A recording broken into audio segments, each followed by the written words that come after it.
news, politics, live guests. You're tuned in to The Dave Ray Show. Good evening and welcome to The Dave Ray Show. I'm your host, Dave Ray, here with State Representative Clay Doggett for the 70th District.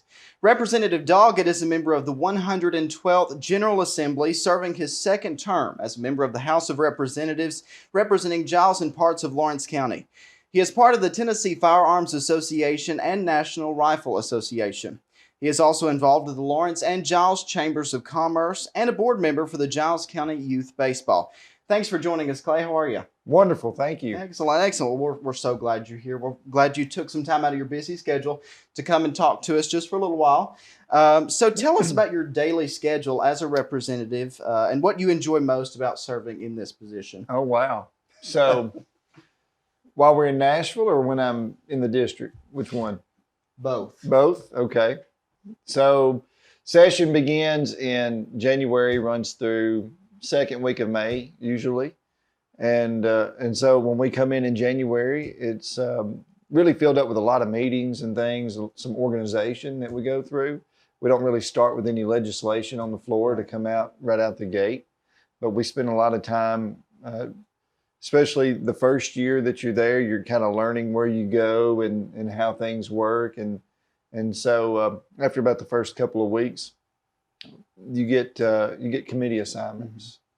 And so then we move into the legislation is being prepared and it's filed and there's a filing deadline and then committees start meeting so you can start hearing the legislation that comes through. Right. And so the typical day when we're not in session would be like on our Tuesdays and Wednesdays. I would get there sometime around 6 o'clock in the morning and I would have some meetings before 8 o'clock and then we would start our committee process. And so we would go through, you might have 2 or 3 committee meetings in that day. If you have legislation that you're bringing, you may have to present those in various committees throughout the day. And so around 4 o'clock is a good cutoff time for sometimes. Now the committees that I was on this year, we met at 5 o'clock on Wednesdays. And so some nights it was 8:30, 9 o'clock before we got out of there. Wow. And then I come home. But on the days that you have legislative days where you're on the floor for session, on Thursdays they begin at 9 a.m. and you're out of there by 11:30. And then on Monday nights it starts at 5, and so you're there 5 to 7 roughly. Wow. Well, that's really neat. That's really neat. So speaking of committees, you're the chairman of the Criminal Justice Subcommittee and a member of 3 other committees as well. So will you explain how these committees work and define your role in these committees? Okay, sure. So on the Criminal Subcommittee, which is a subcommittee of our full Criminal Justice Committee, which was new. The first 2 years that I was there, we had a Judicial Committee, which was a full committee. Okay. And then it had 4 subs underneath it, and Criminal was one, Civil was one, Constitutional Protections was one committee, and then you had Children and Families Subcommittee. That was under a different speaker. We have a new speaker now, so he restructured the committee process and made criminal justice a standalone committee with a subcommittee and civil justice a standalone committee with a sub. So I am the first stop. Our committee is. We've got 11 members on our committee, and so we're the first stop. Any bills that are assigned to the criminal justice realm will come through our committee, and so it's our job to go through and vet those bills, to ask the tough questions, to go through that entire process. If we feel like it's a favorable bill or it gets a favorable vote, it'll move on out into the full committee, which is made up of a lot more members. Everyone that's on the subcommittee will serve on the full, but not everybody on the full is on the sub. Right. And so you get a totally new perspective when you go to the full committee. So that's what we did. And as chairman, it was my responsibility to kind of steer the ship of the committee. We'll have guests that will come in and testify on things, on certain legislation. You'll have those that are for and against it that will sit down in front and talk. The committee members will get to ask questions. We'll ask questions of the sponsor. And then, all I do is, in that point, is make sure that we keep order and decorum while we're in the committee. And then going forward, we call for a vote and have to go that route. So pretty neat. Lot of time goes into that. Yes. My assistant serves as the clerk for the committee. And so she's in there with me, sitting right there beside me. She takes the roll and records the votes and everything. The weekends leading up to a committee, we get our schedules made or the calendar made for that committee on Wednesday night. And so Thursday morning, I have those. I can print it out and start studying it. And I spend Thursday, Friday, Saturday, and Sunday preparing for that one committee. Wow, that's really interesting. So do you have any new plans for legislation, any new legislation you're thinking about? I've got some. I'll say this, every time that, every bill that I've ever sponsored is nothing that just come out of up here. It was something that a constituent brought to me, Right. or maybe we all had some type of real world experience where we saw something and we thought, man, there's something we can do to fix that. And so, and that's what I've always done. And I know my colleagues do the same things. You know, we don't just sit around and think up of new laws. If anything, I would rather, for every new law that we have, you take 2 off the books, because our law books are growing. That sounds good to me. That sounds good to me. It is. And you know, we just, every year there's more and more and more law. And so, I try to look for things when constituents bring things to me that we can maybe fix or tweak existing laws. I've had some in the past that dealt with sex offenders and sex offender registry. Things that I noticed while I worked in law enforcement, issues that have happened in Lawrence County and Giles County, any of the border counties with Alabama. We've had trouble with sex offenders coming from other states. And so those are things that I've worked on in the past. I've also, one of the big ones that I've worked on for 2 years was victims restitution. Currently, the way that a victim, if a court orders restitution, it's not prioritized. There are fines and fees and court costs and litigation costs, and all of those things are taken out first before a victim gets an opportunity for restitution. And so what we did this year is we reprioritized restitution to be number 1. So before any of those other fees or fines are paid, the victim can begin to receive the restitution to help make them whole. And so that was the big bill that I had this year, and we got that passed, and Awesome. So we're real excited about that. But moving forward next year, I've got a few ideas, some things that people have brought to me, but you know, really nothing yet. I've got a file folder that I keep, and every time I have this new bill idea, I'll put it in there, or I'll send an email to myself to remind me to move it to that folder. That's awesome. So that I can do it. Just meeting with different people, and they say, could you do something about this? And well, let's see. Let me think about it. And so that's generally where it comes from. Well, that's awesome. That's awesome. So as a part of the Criminal Justice Committee, are there any bills on the docket to fix the problem of jail overcrowding? Well, you know, funny you say that. The governor had his criminal justice reform package that come out this year, and I think it was part 1. I think he'll do another round of it this next year in the legislative session. But that was one of the things that he was trying to address, was with the jail overcrowding. You've got a lot of people that come in pre-trial that are there, and I think a lot of it has to do with probation, because there are minor, what we would consider a minor technical violation that gets someone back in jail because they violated their probation, like failing to maintain a job or failing a drug test. It's not illegal to fail a drug test. It's not illegal to not keep a job. It's not illegal to drink or consume alcohol. But if you are on probation, it's a violation of those standards, those rules that you have to go by. And you get a lot of people back in jail. And now they're sitting in jail waiting on their hearings over their probation violation. And so I think we really need to look at something along those lines to address the issues that we have with probation. The governor did that in his administrative package this year for some offenders to help try to reduce that jail population. Wow, that's awesome. Okay.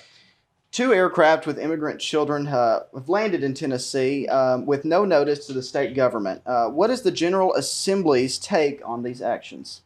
It's a very good question.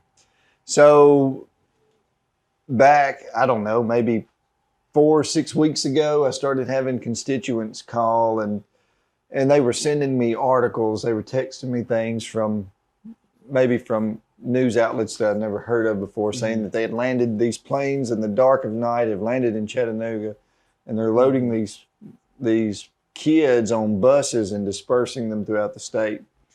And so going back a little bit beyond that, we had heard that there was a nonprofit private entity in Chattanooga that were taking some of these children that were coming across from the border. They were housing them for the federal government. And I'd never heard that. And so I reached out to the governor's office and asked, what is the deal? You know, is this the truth? Or, you know, what do we know about this? Well, they didn't know either. Wow. They first learned about it after it had already taken place. Wow. So before I get to answer the question, I'll go back this way.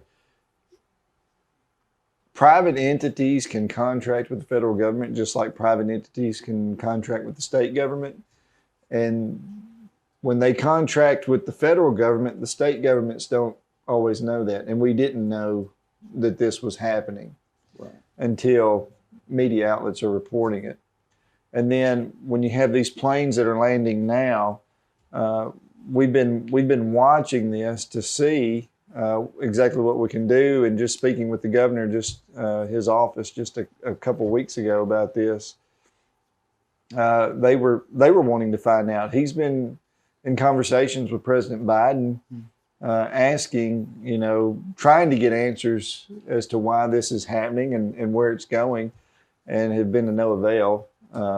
There's a breakdown of communication there between the Capitol and the state and the in the White House. But I will say the good thing is the Speaker of the House and the Speaker of the Senate have appointed a committee that is going to be somewhat investigating and looking at this. Dan Howe is the chairman of this committee. He is from the Chattanooga area, the Cleveland, Bradley County area. Very, very smart gentleman, very knowledgeable, and he's going to be chairing that. And there's several members from the House that are on that committee. It's a joint committee with the House and the Senate. So they're set to be meeting soon. I don't know when they're going to meet, but they're going to be meeting soon to investigate this. Excellent, excellent. So you're in the middle of your second term. So what plans might you have going forward? What kind of plans? Political plans. Political plans. Well, just to keep on. I have every intention of running again for this seat at the end of this next legislative year. The filing deadline is in the spring, and so we'll pick up papers in January to run again. I've really enjoyed serving. You know, this is it's a good job. Mm-hmm. I enjoy it. I enjoy representing the people of our district. It's been a lot of fun. Got to meet a lot of interesting people. Yes. And, you know, over the last 14, 15, 16 months, when COVID hit, it's been a real challenge. Mm. Before then, I might get 1 or 2 calls a month about people having unemployment issues. Mm-hmm. When all this happened with COVID and businesses were shutting down and factories were shutting down and people were being laid off from work, I was getting 1 or 2 calls every 10 minutes. Wow. Yeah. And so there was at one time we were averaging about 40 calls a day. Wow. For unemployment assistance. Wow. And people got my cell phone number, which is perfectly fine, mm-hmm. you know, and were calling me on my cell phone. The only issue with that was it made it difficult for me to juggle with the cell phone, because while I was on the phone with you, someone else may have called and left a voicemail, and the voicemail not show up for a couple hours on my phone. Wow. And so when they called my cell phone, they would call our office and my assistant would be on the phone, and if you had to leave a voicemail. And so we were staying pretty busy. Wow. And that stayed at that pace for quite some time. It was people that were having trouble getting their unemployment They couldn't get on the website, it was crashing. There was a lot of issues, a lot of things that we as a state learned how that we could do things a lot better. But, it always made me feel good when people would call back, when we would follow up and find out that, yes, they were able to get their unemployment, or and other issues too that they needed help with. It feels good to know that you're helping someone, and that's the most rewarding part of it. That's what I enjoy the most. Wow, that's awesome. So this is kind of a hot topic right now. We're hearing more and more about vaccine passports in other states. What do you think of this? I honestly, in talking to medical professionals, some say it's defined, it's a vaccine. Some say it's not. It's an immunization or an injection, or, but to have to show proof that I've had a vaccine, I've never been in favor of that. And I've talked to people that were complaining that they were not allowed to board a flight because they had not been vaccinated or not had their injection, and they couldn't get on a plane, and so they had to cancel trips. Some of the other states have said that they would do, they've signed legislation into law. We didn't do that as a state this year. Our governor said that, he was not going to support any kind of passport that we would have to have. And so I was glad to see that. There was many things that we tried working on as a legislature this year. And you always end up with some kind of roadblock as far as what's legal and what's not legal, as far as what we were trying to do. Sometimes you don't get the wording right in the first draft. Right. And so that's something that we're still working on right now going forward. Hopefully things will settle down and the virus will get completely behind us. But no, I've never been in favor of any kind of passport. And, if we do have an opportunity for legislation this year that works, I'll certainly be in support of that. Right. So can you elaborate a little bit on House Bill 13? Sure. So like I was telling you earlier, when you have a lot of legislation that comes through, this was one. House Bill 13 was dealing with immunizations, as far as state and locals could not mandate it or enforce you to have a vaccine. There were several bills that came up this year that did very similar to that. And so it was hard to track, which one was, this one would fail in a committee and this one would pass. And you had all these various groups that were there to lobby on behalf of these and support. And I mean, we had, one day we had 40 or 50 people come to our building that were there to show support for this one particular bill that died in the Senate. And, it had already passed in the House in this other bill. So House Bill 13, that was Representative Hulsey from up in East Tennessee, a great man. And he brought that, and it was one that we voted on and passed. I supported that bill, and it recently became public chapter. But basically, it was just saying that, even in the school system, you can't mandate that a child has the vaccine. You cannot mandate that your local workers in your city or county governments have to have it. And so it was really to draw a line in the sand to say that there's freedom and liberties that we're not willing to give up, and this was one of them. Right. Wow. I'm going to speak just a little bit about national politics. So what are your thoughts on Vice President Harris's tweet saying, "Enjoy the long weekend"? It hurt. It hurt. I was at a Memorial Day service in Pulaski Monday morning. Started at 10 over at the Recreation Center. We've been going to that for several years. I don't know how many, but it's something that I think last year I went by myself, or maybe the couple years before that, just because of we've got small children and maybe one of them was sick, but normally we try to go as a family, and we went this Monday and sat down and listened. And what they do is they read off all the names of the men and women that are veterans that have passed away in the last 12 months, in the last year. Wow. And it was over 50 that come out. We're losing a lot of our World War II veterans. We're losing our Korean War veterans. We're losing our Vietnam veterans, that are passing away for different, illnesses or different things that are going on. But there was a picture that sticks out in my mind from several years ago that someone had shared maybe on social media that it said these guys' day at the beach was so that you could have your day at the beach. And it was, they were storming the beaches of Normandy. And we've seen the movies, and, I've never served in the military. I wish that I would have. That's one of the things I look back on life I wish I would have done. But, what those men did in World War II on the beaches of France was, I don't know how to describe it, to keep going forward like they did. And then in all the other wars together, but that's just one that sticks out in my mind. You see the pictures of the men in the boats as they're getting ready to storm the beach, not knowing that, there was a 90% survival rate in the first few waves that they were going in.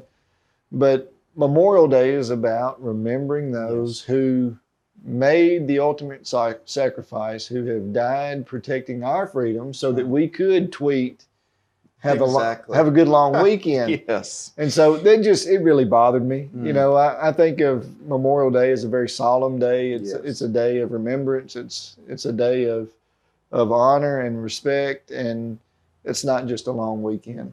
I completely agree. One more question. This is the best question of all, in my opinion. So what are your plans to bring a Chick-fil-A to Pulaski or Lawrenceburg? I would love to have a Chick-fil-A. And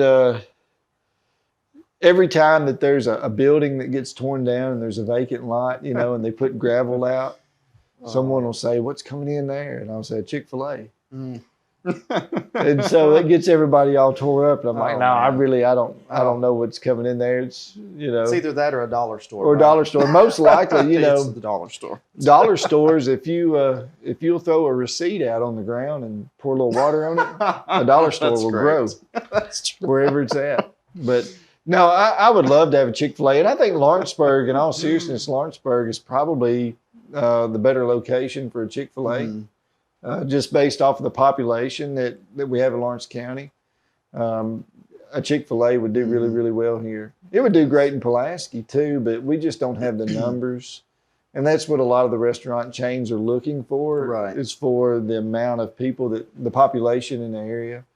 But, Chick-fil-A would be great, restaurants would be great, but the big thing is we'd have to find people they could staff them, they can work, because that's one of the things that we're seeing that we're struggling with right now, is that we just don't have the people out there to staff the jobs that we have.